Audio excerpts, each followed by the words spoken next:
The major news of the past 2 days has been China's ambassador to Israel, Du Wei, being found dead inside of his official residence in Israel back on Sunday, and a spokeswoman for the Israeli Ministry of Foreign Affairs told this to CNN. Now, officially, the 57-year-old ambassador his death is not being treated as suspicious. So that's one fact that they're giving out right now, and I will get to that.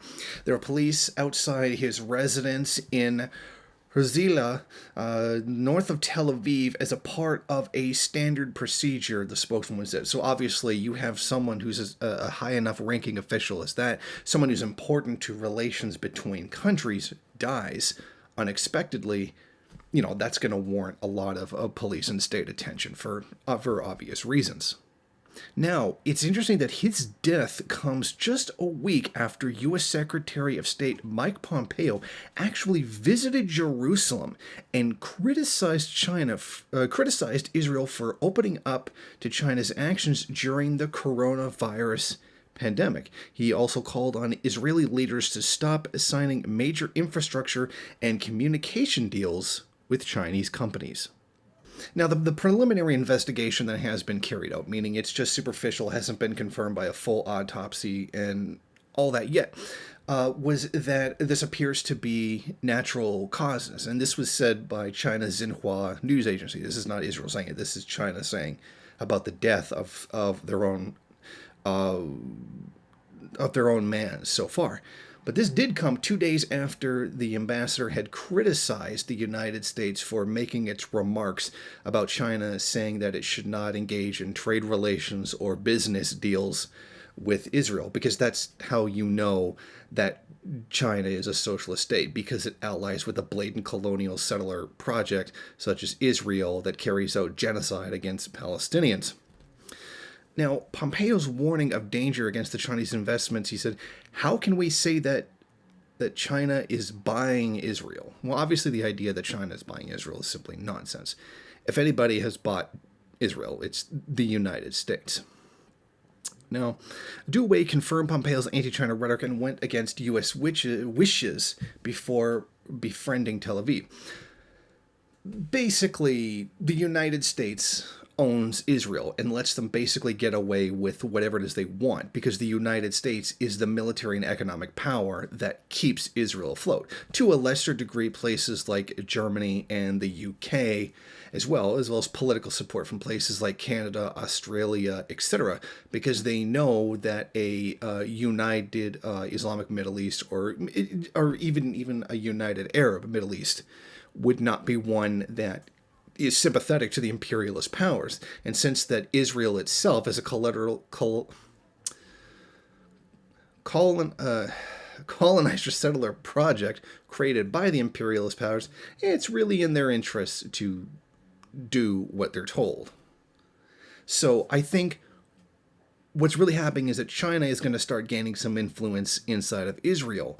And then if that influence were to grow to a significant enough level, that would begin competing with U.S. interests inside of Israel. Keep in mind, China is expanding their influence greatly in the United States. Their interests, their influence is actually starting to shrink. So you could see a territorial war soon in Israel, a political and economic one, between the United States and China. And that's what this is really about. Now, the U.S.-China fight inside of Israel is particularly with regards to the Haifa port, which Beijing was supposedly supposed to start running by 2021. Now, this is very sensitive because Washington kind of uses that to put, I believe it is their Sixth Fleet in the Mediterranean. So this port that the U.S. Army uses to store a significant portion of its Navy would end up being owned by China. And that would be reason enough to assassinate a member of a foreign government.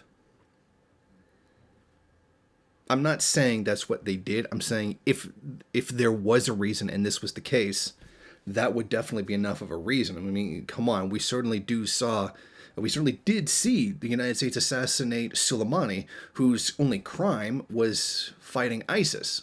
well, in U.S. eyes, it's rallying together many of the Arab communities against ISIS, and the U.S. needs ISIS as a justification for continuing to be in Iraq, etc. So while there is no proof, I am very suspicious myself that he was assassinated in order to send a message to Israel.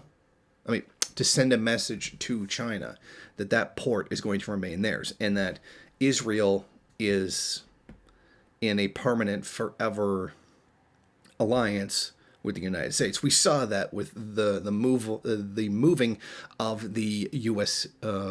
Embassy to Jerusalem Al-Quds in blatant violation of literally everything, not just the will of the Palestinian people, but in terms of law as well. Now, if China certainly does win this Haifa port, that's going to start a significant contest between them with the U.S. So where's the U.S. going to put its Sixth Fleet now? I mean, that's a very dangerous situation, and when you got to move your whole fleet somewhere else. I mean, come on, let's be realistic. The United States is not going to allow its Navy to be parked in the port, in a port owned by China. It's just not going to happen. It's not feasible in any way, shape, or form. So there's a lot of people suggesting, including myself, that the man was assassinated. Now, there is no proof or even any evidence at this time. But it certainly seems that way to me, given the nature of the relationship between the United States and China and what is at stake. I want to make that clear. There's no evidence of this, but it is my opinion that this is what's happening. I think it would be best to watch the relations between China and the United States in the coming months or the coming year, or particularly when the port gets handed over to China, to see if there would be any kind of retaliation by the Chinese authorities. And this is all taking place at a time when two imperialist powers are very much butting heads together, and has the potential to grow into something much more dangerous. And I think that's what we really need to be concerned about here. So that's my analysis of what's going on here, because there isn't really a lot of information out right now, but that's my analysis of the situation that's taking place in Israel right now. Thank you for watching. If you like this program, then please head over to my Patreon page and set up a monthly donation. It's your donations that keep this program running. Also, if you would like, please rate, comment, subscribe, and share in various social media.